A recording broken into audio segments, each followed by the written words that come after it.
5-6 ঘন্টা জার্নি করি একটা গাড়িতে করে, ওই একই চোখ বাঁধা, হাত বাঁধা অবস্থায়। তা আমি চোখ খুলে দেখলাম একটা আমার সামনে দিয়ে ওই গাড়িটা চলে গেল, সাদা একটা জিপ। ঢাকার উত্তরা থেকে অপহৃত হওয়ার পর তার আর কোনো কিছু মনে নেই।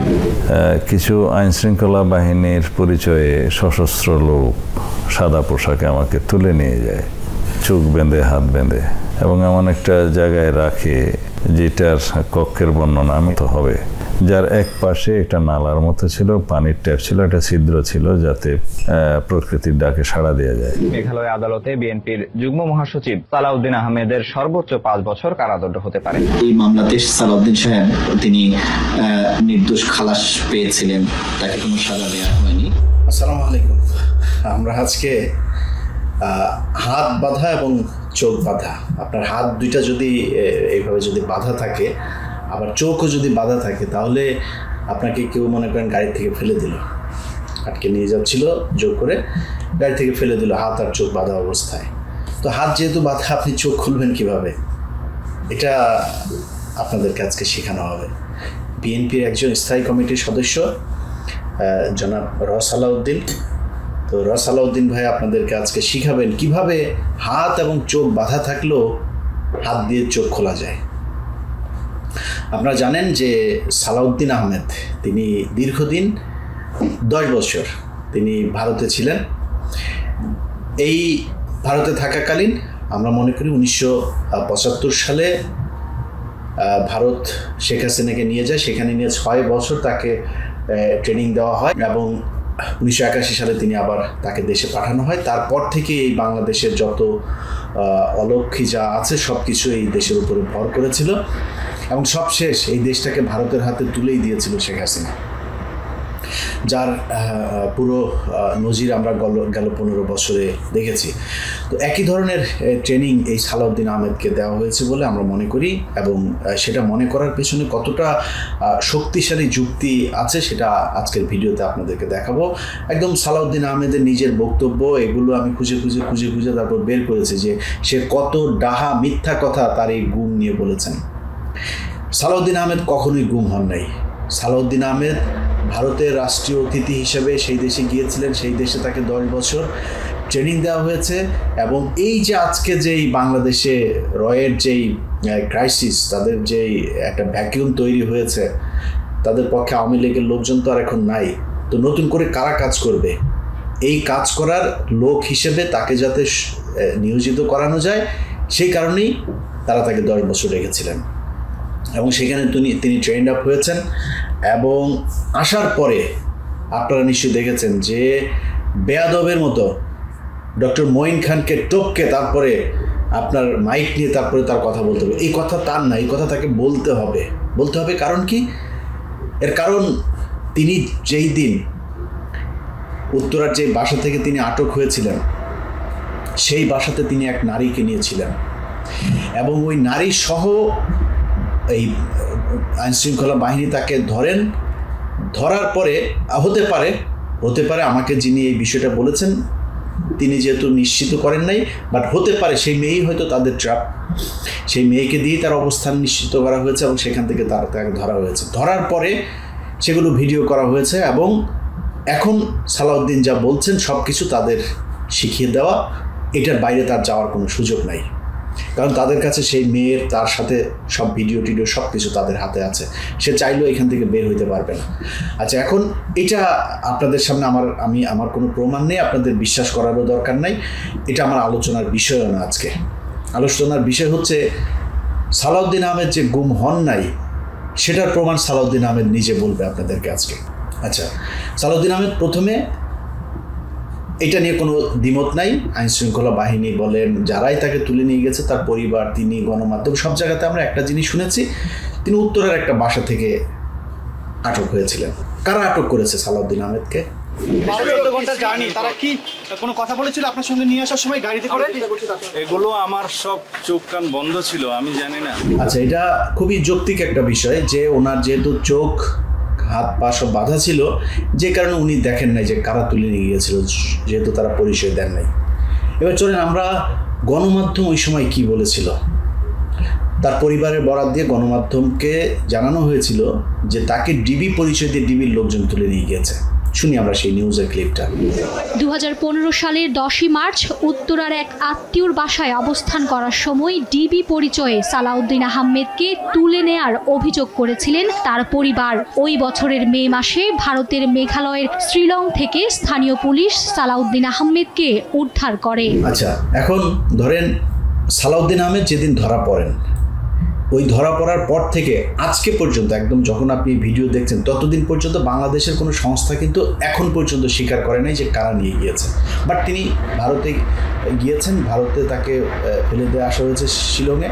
সো আমরা, এটা তো খুবই স্বাভাবিক যে ভারতীয় বাহিনী এটার সাথে জড়িত ছিল, কিন্তু বাংলাদেশের কোনো সংস্থা কিন্তু দেখা করেন নাই। তার মানে সালাউদ্দিন আহমেদ, তাকে ধরার আগেই সালাউদ্দিন আহমেদ জানতেন যে তাকে ডিবি পরিচয় ধরা হয়েছে, কারণ সালাউদ্দিন আহমেদকে নিয়ে যাওয়ার পরে তো আর কেউ স্বীকার করে নাই। সো তার পরিবার জানলো কোথেকে? তার মানে তার পরিবার ওই ধরার সময় তারা পরিচয় দিয়েছিল যে আমরা ডিবি থেকে এসেছি। সালাউদ্দিন আহমেদ বলেছেন তিনি, তার চোখ কান খোলা ছিল, বাধা ছিল, তিনি দেখেন নাই কারা ধরে নিয়ে গেছেন। আপনাকে তো বাড়িতে থাকতেই তারা পরিচয় দিয়েছে ডিবি, তিনি সেটা অস্বীকার করেছেন। কেন অস্বীকার করেছেন? আরও কত কিছু অস্বীকার করেছেন সেটা ভিডিওতে দেখবেন। আমরা যারাই আটক করুক, এখান থেকে নিয়ে গেল। নিয়ে যাওয়ার পরে কি হয়েছে? সালাউদ্দিন আহমেদকে একটা ভিডিওতে এক সাংবাদিক জিজ্ঞেস করেছিলেন, এরপরে কি হলো? সালাউদ্দিন আহমেদ কি বলে শোনেন। ভারতে যাওয়ার বৈধ কোনো কাগজ দেখাতে পারেনি বিএনপির এই নেতা। পুলিশকে জানান ঢাকার উত্তরা থেকে অপহৃত হওয়ার পর তার আর কোনো কিছু মনে নেই। আচ্ছা, উত্তরা থেকে ওনারে ধরলো, এরপরে আর ওনার কিছু মনে নাই। আমরা এটা বিশ্বাস করি, উনি যেহেতু বলেছেন বিশ্বাস করি। এবার চলেন অন্য আরো গণমাধ্যমে উনি কি বলেছেন সেটা শুনি। কিছু আইনশৃঙ্খলা বাহিনীর পরিচয়ে সশস্ত্র লোক সাদা পোশাকে আমাকে তুলে নিয়ে যায়, চোখ বেঁধে হাত বেঁধে, এবং এমন একটা জায়গায় রাখে যেটার কক্ষের বর্ণনা আমি তো হবে, যার এক পাশে একটা নালার মতো ছিল, পানির ট্যাপ ছিল, একটা ছিদ্র ছিল যাতে প্রকৃতির ডাকে সাড়া দেওয়া যায়। রুফে একটা হাই পাওয়ার ভাল্ব, লোহার দরজা, নিচে খাদ্যদ্রব্য দেওয়ার জন্য একটা জায়গা, একটু ফাঁকা ছিল। আচ্ছা দেখেন, কিছুক্ষণ আগে সে বললো সে কিছুই জানে না, কিছুই মনে নেই, উত্তরা থেকে ধরার পরে আর কিছুই তার মনে নেই, বলতে পারবে না। আবার এদের কাছে বলছে যে তাকে কিভাবে কত ঘন্টা চালিয়ে গাড়ি চালিয়ে নিয়ে গেল সব তিনি জানেন। এই জায়গাতেও সমস্যা আছে। ধরেন আপনি যদি, যখন একদম ট্রাফিক নাই, তাকে মেঘালয় রাজ্যের রাজধানী শিলংয়ে পাওয়া গেল, তো বাংলাদেশ, তারা তো হেলিকপ্টারে নিয়ে যাওয়া হয়নি, গাড়িতে বাই রোডেই তাকে নিয়ে যাওয়া হয়েছে, নিজস্ব গাড়িতে, একদম যখন ট্রাফিক না থাকে ওই সময় যদি নিয়ে যাওয়া হয়। ঢাকা থেকে তার, যেহেতু পরিবার বলেছে ডিবি ধরেছেন, ঢাকায় ছিলেন, ঢাকা থেকে যদি আপনি সিলেট সীমান্ত পর্যন্ত যান, তাহলে আপনার কয় ঘন্টা, 3 ঘন্টা 4 ঘন্টায় আপনার যাওয়া সম্ভব? তারপরে এটা আমরা খুবই মানে বড় বিষয় নিয়ে আলোচনা করার, আমরা এইটুকু মেনে নিলাম, নিয়ে যাওয়া হলো। মূল খেলা হচ্ছে নিয়ে যাওয়ার পরে তাকে ভারতে তিনাকে নিয়ে যাওয়া হলো, তিনি সীমান্তের ওই পার থেকে গাড়ি একটা ওই পারে আবার রেডি, ওই পারের থেকে নিয়ে গেল, নিয়ে যাওয়ার পরে তাকে ফেললো। তারপরে কি হলো? শিলং এর একটা জায়গা, চোখের কাপড় খুলে দেখলাম একটা সাদা জিপ গাড়ি চলে যাচ্ছে। কথাবার্তা শোনা হয়তো আমাকে মনে করলাম আমি মানসিক ভারসাম্যহীন, আমার কথা হয়তো তাদের বিশ্বাস হয় না, আমার পরিচয় তারা হয়তো বিশ্বাস করতে চায়নি, জামা কাপড় দেখে, আমার অবস্থা দেখে। তখন তারা আমাকে একটা মানসিক হাসপাতালে নিয়ে গেল।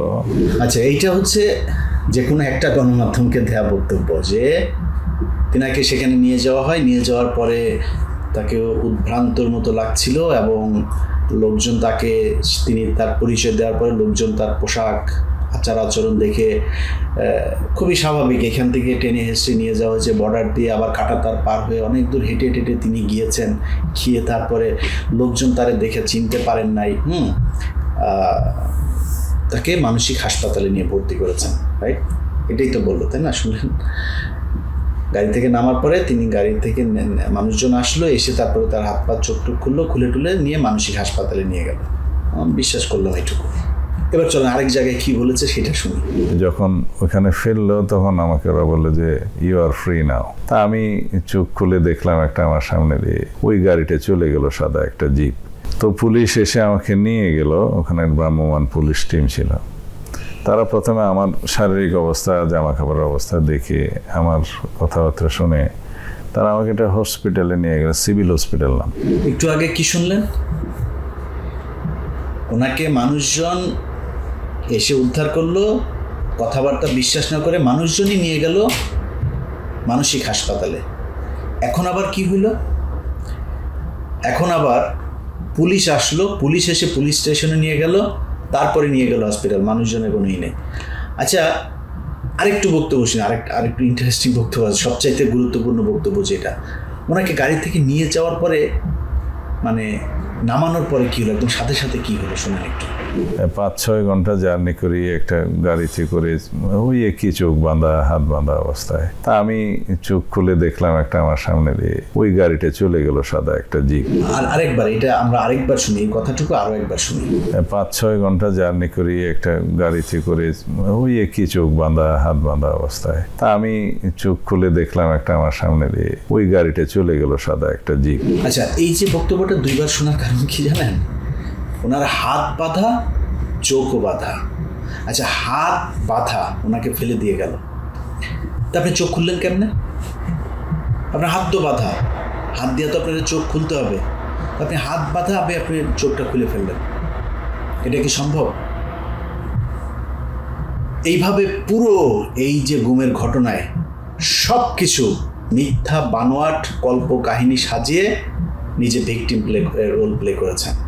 পুরো ঘটনাতে তিনি এই যে ভিকটিম সেজেছেন, তিনি আসলে কিছুই না। এটার আইনগতভাবেও যে আমি যা বলছি সেটা হচ্ছে সত্যতা আছে, এটা প্রমাণ করি। চলেন আমরা সালাউদ্দিন আহমেদকে ধরে নিয়ে যাওয়া হয়। আচ্ছা, আপনারা যারা ভারতে গিয়েছেন তারা তো জানবেনই, যারা এই ধরনের বিপদে পড়েছেন তারাও জানবেন। আপনি যখন এই মানে ফরেন অ্যাক্ট তাদের যেটা আছে, সেই অ্যাক্টে আপনি যখন করবেন, মানে আটক হবেন, আপনার হাত করা পড়াবে, সাথে সাথে প্রথম কাজই হবে হাত করায়। আপনি সালাউদ্দিন আহমেদকে নিয়ে ইউটিউবে সার্চ দেবেন, নিউজগুলো দেখবেন, কোনো জায়গায় সালাউদ্দিনকে কোনোদিনও হাত করা পড়ানো হয় নাই। সব কটা জায়গাতে সুন্দর সাদা পাঞ্জাবি, চেহারা তো সুন্দর, প্লে বয় তো চকলেট বয়, তো মোটামুটি, কিন্তু কোনো জায়গায় তারা হাত করা পড়ানো হয়নি। কি সুন্দর জামায় আদর করে তারপরে নিয়ে গেল। আচ্ছা, আমরা বিভিন্ন গণমাধ্যমে খালি শুনলাম যে সালাউদ্দিন আহমেদের বিচার চলছে, ট্রায়াল চলছে, এরপরে কি হবে। তারপরে কি হইল? মানে সালাউদ্দিন আহমেদ ভিসা নিয়ে যান নাই, পাসপোর্ট নিয়ে যান নাই সাথে করে, তিনারে জোর করে ডিবি ধরে বা বাংলাদেশের র্যাব বা কোনো একটা সংস্থা ধরে ওই দেশে পাঠাই দিলেন, তিনি ওইখানে পড়ে থাকলেন, কোনো কিছু তো নাই। তাহলে এটা তো অপরাধ। সে অপরাধের জন্য আপনার একদিনও জেল হবে না। সালাউদ্দিন আহমেদের কি কিছু হয়েছিল? শুনেন, আমরা শুনি যে কি হয়েছিল তার। অবশেষে শুক্রবার বিএনপির এই নেতাকে নির্দোষ ঘোষণা করে মামলা থেকে বেকসুর খালাস দেন শিলং আদালত। আচ্ছা, সালাউদ্দিন আহমেদ বেকসুর এই যে খালাস পেয়ে গেল, কেন পেয়ে গেল, কিভাবে পেয়ে গেল? আমার এক ছোট ভাই, আমাদের এক সাংবাদিক, ওর নাম হচ্ছে আহাদ। তো আহাদ সময় টেলিভিশনে কাজ করতো এক সময়, এখনও এখানে থাকে। তো ও আমাকে বললো যে ভাই এই ব্যাপার, আমি সেখানে গিয়েছিলাম। আমি ওর আইনজীবীর কাছে যখন সাক্ষাৎকার নিলাম, ওর আইনজীবী বললো যে এইখানে এই মামলায় 3 থেকে 5 বছরের নিচে সাজা হবে না, এটা ওকে খাটতেই হবে, আমাদের এখানে কিছুই করণীয় নাই। যেহেতু উনি ইমিগ্রেশন পার হন নাই, সো এটা অপরাধ, এখানে কোনো কিছু করণীয় নাই। কিন্তু সময় টিভি সেই নিউজটাও আছে, আমরা একটু নিউজটা শুনি। ভারতে অনুপ্রবেশের অভিযোগে ফরেনার্স অ্যাক্ট 1946-এর 14 ধারা অনুযায়ী মেঘালয় আদালতে বিএনপির যুগ্ম মহাসচিব সালাউদ্দিন আহমেদের সর্বোচ্চ 5 বছর কারাদণ্ড হতে পারে। ভারতে অনুপ্রবেশের দায়ে ফরেনার্স অ্যাক্ট 1946-এর 14 ধারা অনুযায়ী সর্বোচ্চ 5 বছরের শাস্তির বিধান রয়েছে বলে জানান রাষ্ট্রপক্ষের কৌঁসুলি। আমি বিং পাবলিক প্রসিকিউটর, আমার আর্গুমেন্ট আমি চাইবো যে 5 বছর ম্যাক্সিমাম। আচ্ছা, এই সংবাদ সংগ্রহ করতে ভারতে গিয়েছিলেন আহাদ, এবং আহাদ সেখানে সালাউদ্দিন সাহেব কোন বাসায় ছিল, সেই বাসার ধরনটাও, সেই বাসাতে গিয়েছিল, সেই বাসায় গিয়ে সেই বাসার পরিবেশ কেমন সেটাও সে দেখে এসছে। আমরা আহাদের কাছ থেকে একটু শুনি যে ঘটনা কি ঘটেছিল। আমার যতটুকু মনে পড়ছে 2016 সালের মার্চের শুরুর দিকে আমি গিয়েছিলাম ভারতের শিলংয়ে সালাউদ্দিন সাহেবের একটা ইন্টারভিউ নিতে এবং তার মামলার কি পর্যায়ে রয়েছে সেই বিষয়ে জানতে। সেখানে গিয়ে টাইমস অফ ইন্ডিয়ায় একজন সাংবাদিক কাজ করেন আমার বন্ধু, তার সহায়তায় সালাউদ্দিন সাহেবের বাড়িতে গেলাম, যে বাড়িতে তিনি থাকেন। সেই বাড়িতে গিয়ে অসাধারণ একটি বাড়ি, যেটা বাংলো বাড়ি। আমি আমেরিকায় আসার আগে এত সুন্দর আমি বাড়ি দেখিনি। সেই বাড়িতে তিনি থাকতেন, কিন্তু সেই বাড়িতে গিয়ে আমি তাকে পাইনি। আমি যতটুকু মনে পড়ছে 12টা বা 1টার দিকে গিয়েছিলাম। তারপরে তাকে না পেয়ে আমরা আদালতে গিয়ে তার মামলার সরকারি কৌশলী যিনি রয়েছেন তার ইন্টারভিউ নেই এবং সরকারি আইনজীবী তিনি আমাদেরকে বলেছিলেন, যেহেতু সালাউদ্দিন সাহেব ভারতে বিনা পাসপোর্টে তিনি অনুপ্রবেশ করেছেন, বিনা ভিসায় অনুপ্রবেশ করেছেন, সে কারণে অবৈধ অনুপ্রবেশের দায়ে তার সাজা হতে পারে সেই দেশে এবং ভারতের আইন অনুযায়ী তার 3 থেকে 5 বছরের সাজা হতে পারে। আহাদ যখন আইনজীবীর সাথে কথা বলে, সেই আইনজীবীও কিন্তু তাকে বলেছিল সাজা হবে। এটাতে সে খুবই সারপ্রাইজ হয়েছে যে এই মামলায় তারপর সাজা হলো না কেন, সেটা জানে না। আহাদের কাছ থেকে শুনি আমরা। তারপরে আমরা যেটা দেখলাম, যখন এই মামলার রায় হলো তখন এই মামলাতে সালাউদ্দিন সাহেব তিনি নির্দোষ খালাস পেয়েছিলেন, তাকে কোনো সাজা দেওয়া হয়নি। তারপরে আমরা দেখেছি এটা যখন উচ্চ আদালতে এই মামলা যায়, সেই উচ্চ আদালতেও সালাউদ্দিন সাহেব এই মামলার রায় তার পক্ষে ছিল। এই হচ্ছে অবস্থা। তারপরেও তার কোনো খুশি হয় নাই, আইনজীবী নিজেও জানেন না কেমনে হইল কি হইল। রাজকীয় জায়গায় তিনি থাকতেন, তো তিনার বেকসুর খালাস হয়ে গেল। আচ্ছা, খালাস যখন হইল, খালাস হওয়ার পরে কি হবে? ওই দেশের সরকার তো তারা রাখবে না ওইখানে, তাই না? তারে পাঠাই দেবে এই দেশে, এবং না আসলেও তার কিন্তু সরকার কিন্তু আবার ফের তার বিরুদ্ধে কিন্তু চার্জ আনবে। তিনি বাংলাদেশ সরকারের কাছে ট্রাভেল পাস ছিলেন। ট্রাভেল পাস চাওয়ার পরে তাকে কিন্তু ট্রাভেল পাস দিয়েছিল সরকার, এবং এটারও প্রমাণ আছে, শুনুন। ট্রাভেল পাস হাতে পেয়েছেন বিএনপি নেতা সালাউদ্দিন আহমেদ। গতকাল বিকেলে আসামের গুয়াহাটিতে বাংলাদেশ সহকারী হাই কমিশন কার্যালয় থেকে ট্রাভেল পাস সংগ্রহ করেন তিনি। বাংলাদেশ মিশনের সহকারী হাই কমিশনার রুহুল আমিন জানান, এর ফলে সালাউদ্দিন আহমেদ যে কোনো দিন দেশে ফিরতে পারেন। আচ্ছা, সালাউদ্দিন আহমেদের দেশে ফিরতে কোনো বাধা নাই। ট্রাভেল পাস পেয়েছেন, ট্রাভেল পাস তিনি হাতেও নিয়েছেন। বাংলাদেশের সাংবাদিকরা তার কাছে গিয়েছে, জিজ্ঞেস করেছে যে ভাই দেশে কবে যাবেন। সাংবাদিকদেরকে সে কি বলেছে শুনেন। বন্দি দশা থেকে মুক্ত হয়েও দেশে ফিরতে পারেননি 9 বছর। এই জীবনকে আয়না ঘরের চেয়েও ভয়ঙ্কর বললেন সালাউদ্দিন। আচ্ছা, বাংলাদেশের সাংবাদিকদের কাছে তিনি বলেছেন যে আমি দ্রুত দেশে ফিরতে চাই, আমি দেশে যাওয়ার জন্য উদ্গ্রীব হয়ে আছি, এই সেই নানান কথাবার্তা বলেছেন। ভারতীয় একজন সাংবাদিক, পশ্চিমবঙ্গের যে সময় টিভির প্রতিনিধি, এই ব্যক্তি সম্ভবত, আমি একটা ভিডিও পেয়েছি, তিনি সালাউদ্দিনের সাথে কথা বলেছিলেন। সালাউদ্দিন সাহেব তাকে কি বলেছেন, চলেন আমরা সেইটা একটু শুনি। তিনি বলছেন বাংলাদেশে যাওয়ার আগে বিভিন্ন রাজ্যে কি ঘুরে বেড়াতে চান, একই সঙ্গে তার যে শারীরিক অবস্থার শারীরিক যে চিকিৎসা, সেই চিকিৎসাও তিনি করাতে চান। আচ্ছা, ভারতীয় বাংলাদেশের সাংবাদিকদের কাছে বলছে যে আমি দেশে যেতে চাই, ট্রাভেল পাসও নিয়েছেন, আবার বলছে ট্রাভেল পাস পাই নাই। আবার ভারতের সাংবাদিকের কাছে বলছে যে আমি একটু রাজ্য ঘুরে দেখতে চাই। ভারত ওনার খুব পছন্দের একটা দেশ, উনি রাজ্যগুলো ঘুরে ঘুরে দেখছে। মানে 10 বছর গুম ছিলেন, এরপর আরও কিছুদিন ভারত ঘুরে ঘুরে দেখবেন, এই জন্য উনি এখন দেশে আসবেন না। সবশেষ তিনি আবারও ট্রাভেল পাসের কথা বললেন যে আমাকে ট্রাভেল পাস দেওয়া হোক, দিলে আমি যাবো। এর আগে কিন্তু ট্রাভেল পাস নিয়েছেন তিনি।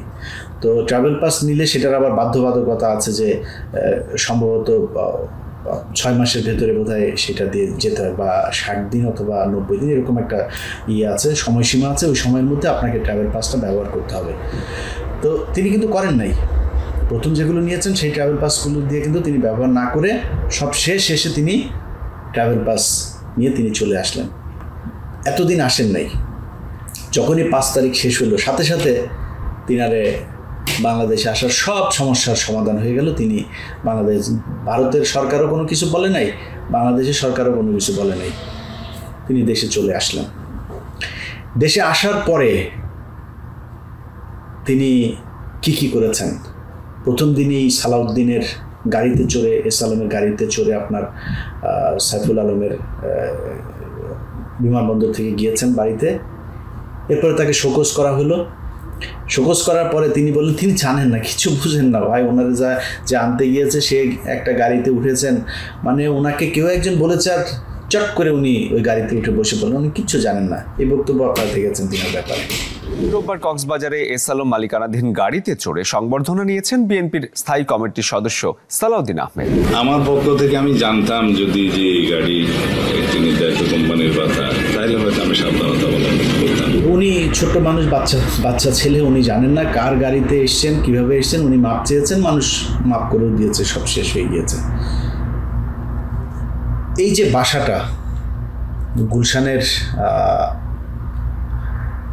বাড়ি নম্বর 1A, রোড 8, গুলশান 1, এই বাড়িটা উনি নিয়েছেন ইউনাইটেড হসপিটালের যে রাজা মিয়া আছে, এই আওয়ামী দালাল, তার কাছ থেকে তিনি গিফট নিয়েছেন এই বাড়িটা। আমি এই বাড়ির নাম্বার সব বলে দিলাম, যান খোঁজ নিয়ে দেখেন এবার।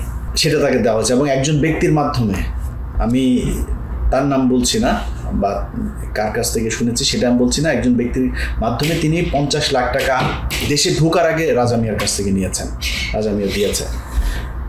এগুলো নিয়ে বিস্তারিত অন্য আরেকদিন কথা বলবো। আজকে প্রথম পর্ব এই পর্যন্তই থাকুক। শুধু এইটুকু বলে রাখি, ইউনাইটেডের রাজা মিয়ার নামে 5টা হত্যা মামলা। রাজা মিয়ার নামে এই পর্যন্ত অনেকগুলো নিউজ হয়েছে। এই রাজা মিয়া এই হাসিনার যেই আপনার বিদ্যুৎ খাতে, জ্বালানি খাতের যেই পাওয়ার প্ল্যান্টের সে একজন, তারপরে তারা কোনো কিছু বলে এখন পর্যন্ত সরকারের মানে তার ব্যাপারে কোনোই নেই। এর কারণ হচ্ছে ইউনাইটেডের পুরো ঠিকাদারি নিয়েছে হচ্ছে সালাউদ্দিন। আর এস আলমের যত প্রপার্টি, যা কিছু করা দরকার সব কিছু উনি করছে, সেটা অলরেডি হয়েছে। আমি ওই কারণে ওইটার আলোচনায় গেলাম না, ওইটা নিয়ে বিশদ আলোচনা হবে পরের একটা পর্বে, এটা নিয়ে আমরা কথা বলবো। জাস্ট যেটা জানেন না কেউ সেটা বলে রাখলাম, গুলশানের বাড়ি নম্বর 1A, রোড 8, গুলশান 1, এটা রাজা মিয়ার ছিল। রাজা মিয়া তাকে গিফট করেছে, তার কাছ থেকে লিখে নিয়েছে। খোঁজ নিয়ে দেখেন সেই বাড়ি কয়েকদিন আগে ট্রান্সফার হয়েছে, কার কাছ থেকে কার কাছে গিয়েছে, যান খোঁজ নেন। এই হচ্ছে অবস্থা। ইউনাইটেডের রাজা মিয়াকে সেভ করার জন্য যা কিছু করার দরকার সব কিছু করছে। এই ভারতীয় চরগুলোকে ঠেকানোর জন্য ভারত থেকে ট্রেনিং নিয়ে আসা সালাউদ্দিন এখন ঠিকাদারি নিয়েছে, যে কারণে তার কথাবার্তা সব কিছু দেখবেন আওয়ামী লীগের মতো মনে হয়। আমাদের সমস্যাটা ওই জায়গাতেই। ভাই মাগি নিয়ে ধরা খেয়েছেন, ভিডিও আছে, আল্লাহর রাস্তায় মাপ চান, আমরা মাপ করে দেব।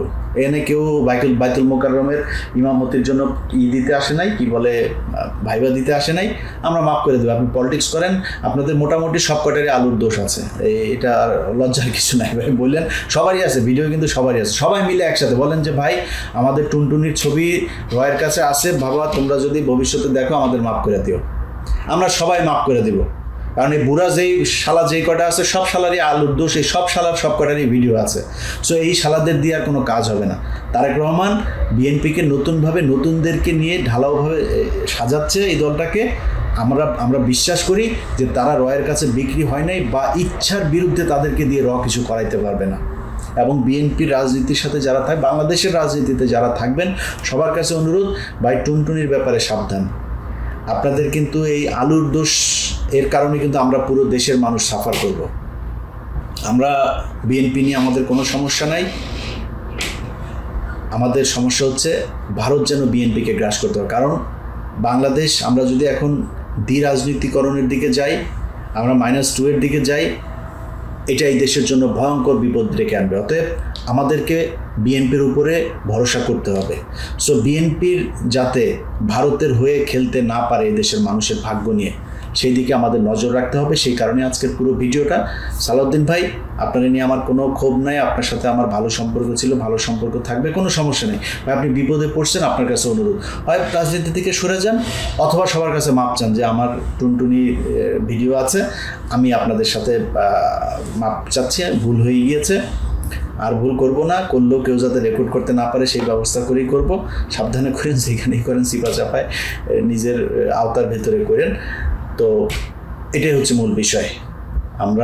আমার মনে হয় বিএনপির যারা সালাউদ্দিনের হয়ে তারপরে আমাদের ছবি দিয়ে ঝাড়ু মিছিল, জুতা মিছিল করেছেন, ভাই আপনার নিয়ে মানে আলোচনা করা, আপনার নিয়ে কথা বলার ওই সময় সুযোগ কোনোটাই নাই, সব বলাও যাবে না। আপনি ভাই ছাগলের 3 নম্বর কা বাচ্চা, আপনি যেটা করবেন ওইটা দিয়ে আমার যাবেও না, আসবেও না, আপনার নেতারও আপনি বাঁচাইতে পারবেন না। আপনি এগুলি করে চামচামি করে নিজের ওই আলু রুটি চাল টাল এই হাবিজাবি যেগুলো আসে, পিডিএফ কার্ডমার্ট, ভিজিএফ কার্ডমার্ট আছে না, এগুলোর একটু ভাগ টাগ পাবেন, চান্দাবাজি করার সুযোগ পাবেন, গার্মেন্টসের ঝুটমুট হাবিজাবি এগুলো নিতে পারবেন, এগুলি পাবেন। তো এগুলির জন্য আপনি আপনারটা করেন, কিন্তু আপনি যিনি বিএনপি করেন, আপনি যদি আমার শত্রু মনে করেন সেটা একান্ত আপনার ব্যাপার। আপনি আমার বন্ধু মনে করেন, এটার জন্য আপনার যায় হাতে পায়ে যায় ধরবো, আমার দরকার নেই। কিন্তু আমরা বিএনপির বিরুদ্ধে না। বিএনপিকে যারা ভুল পথে নিতে চায়, বিএনপিকে যারা ভারতের ক্রিয়ানক হিসেবে ভারতের হয়ে কাজে লাগাইতে চায়, আমরা তাদের বিরুদ্ধে, এবং তাদের বিরুদ্ধে কথা বলেই যাও। এটার জন্য বিএনপির সব যদি আমার বিরুদ্ধে যায়, আল্লাহর রাস্তা মাফ করে দেন, কিছু করার নেই। আমার এই জায়গায় আমি আমার বাপেরও ছাড়বো না ভাই। আমি জানি সালাউদ্দিন ভাইয়ের সাথে ভালো সম্পর্ক রাখলে আমার নিজের ব্যক্তিগত অনেক সুবিধা টুবিধা হইতো। I give a sheet. এই জায়গায় কোনো জায়গা থেকে কেউ আমার এক চুলও নড়াইতে পারবেন না। আল্লাহ হাফেজ।